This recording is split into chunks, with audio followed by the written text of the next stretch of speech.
Hello friends అందరికీ ఈరోజు మా ఇంటి దేవుడైన పావుంట స్వామివారి గుడికి అయితే వెళ్తున్నాము.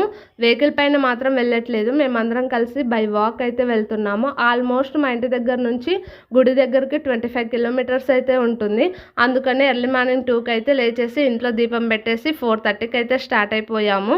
ఇంకా స్టార్టింగ్ టైంలో వీళ్ళు చూడండి ఎంత ఎగ్జైటింగ్గా ఫీల్ అవుతూ ఉన్నారు. పిల్లలు ఉన్నారని చెప్పేసి మేము నిదానంగా వెళ్ళాము.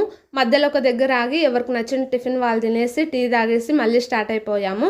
ఇంకా గుడి దగ్గరకు చేరుకునేసరికి 11:15 టైం అయితే అయిపోయింది. ఇంకా సోమవారం దర్శనం అయితే చేసేసుకున్నాము. ఇక్కడ సోమవారికి అయితే ఒక ప్రత్యేకత ఉందన్నమాట. మన కోరికలు సోమవారం ముందు చెప్పుకుంటే సోమవారం అయితే పూలు అయితే రాలిస్తాడనమాట. ఆ కోరిక తీరేటట్టు ఉంటే సోమవారం పూలు అయితే రాలుస్తాడనమాట. ఇంకా చూడండి లాస్ట్లో వీళ్ళ ముఖాలు ఎలా అయిపోయాయి, ఎనర్జీ మొత్తం అయిపోయింది. ఇంకా అక్కడే ఒగ్గాని బజ్జీ తినేసి రిటర్న్ అయితే స్టార్ట్ అయిపోయాం. వీడియో నచ్చితే లైక్ చేయండి, ఛానల్ సబ్స్క్రైబ్ చేయండి. Bye bye.